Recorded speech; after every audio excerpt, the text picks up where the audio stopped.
नमस्कार। हम राष्ट्रीय शक्ति के मानवीय तत्व देख रहे थे, जिसमें हमने जनसंख्या, तकनीक और उसके बाद औद्योगिक क्षमता देख ली थी। 3 टॉपिक हमारे हो गए थे।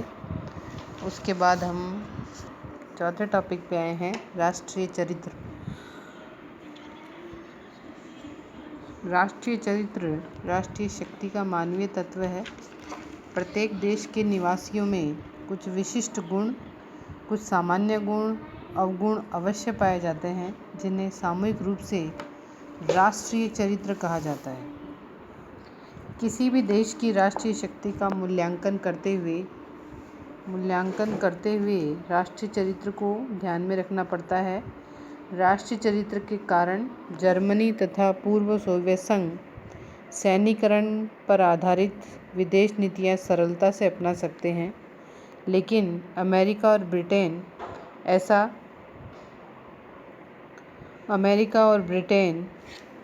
ऐसा नहीं कर सकते, क्योंकि इन देशों का जनमानस सैनिकीकरण के विरुद्ध है। रूस के राष्ट्रीय चरित्र की विशेषता मौलिक शक्ति और ध्येय है। अमेरिका व्यक्तिगत प्रेरणा और आविष्कार की क्षमता, ब्रिटेन कट्टरहीनता और साधारण सूझबूझ, जर्मनी आत्मनियंत्रण और सहपूर्णता जैसे राष्ट्रीय चरित्र के साथ अंतर्राष्ट्रीय स्तर पर अपना व्यवहार करता है। भारतीय बड़े बड़े अन्याय को दर्शन के आधार पर सह लेता है।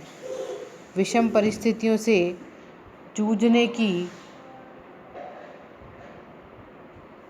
अपूर्व क्षमता उसमें है। जर्मनी, रूस और इजराइल के राष्ट्रीय चरित्र ने शक्ति संघर्ष में उन्हें प्रारंभिक लाभ प्रदान कर रखा है, क्योंकि वे शांति काल में ही अपने राष्ट्रीय साधनों का एक बड़ा भाग युद्ध के यंत्रों में प्रयुक्त कर सकते हैं। दूसरी ओर, ऐसे परिवर्तन के प्रति ब्रिटिश, अमेरिकन, भारतीय जनता की उदासीनता, विशेषकर राष्ट्रीय संकट के समय को छोड़कर, विदेश नीतियों को बहुत हद तक प्रभावित करती है। भारतीय स्वाधीनता के बाद चीन और पाकिस्तान ने भारत पर आक्रमण किया। इसके लिए भारतीय चरित्र उत्तरदायी है। उदासीनता, सामंजस्य, सहिष्णुता की भावना, शांतिवाद और अहिंसा में आस्था, सामाजिक विषमता और फूट भारतीय चरित्र की विशेषता है। एक सबल देश के नागरिकों में जो गुण होने चाहिए, जैसे स्पष्टवादिता, अन्याय का प्रतिकार करने की क्षमता, पहल करने की क्षमता, ये भारतीयों में आमतौर पर नहीं है। और यही कारण है कि 1962 में चीन ने और 65 में पाकिस्तान ने भारत पर आक्रमण किए। ये हमारे देश का राष्ट्रीय चरित्र है, और अलग अलग देशों का अलग अलग राष्ट्रीय चरित्र होता है, जिसके आधार पर उन राष्ट्रों के लोग अंतर्राष्ट्रीय राजनीति में अपना व्यवहार करते हैं। जैसे कि मैंने शुरुआत में आपको इसमें बताया था कि अमेरिका और ब्रिटेन में कभी भी सैन्यीकरण नहीं हो सकता है, और जबकि क्योंकि वहाँ का राष्ट्रीय चरित्र इसे सहमति प्रदान नहीं करता है।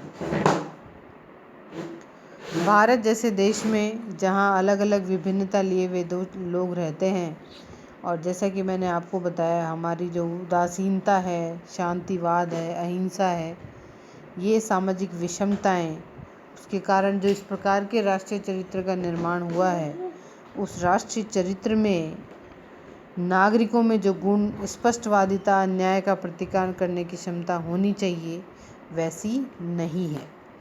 इसके बाद नेक्स्ट अगला जो हमारा है वो है सैनिक तैयारी। सैनिक तैयारी पर राजनीतिक शक्ति की निर्भरता पर्याप्त है।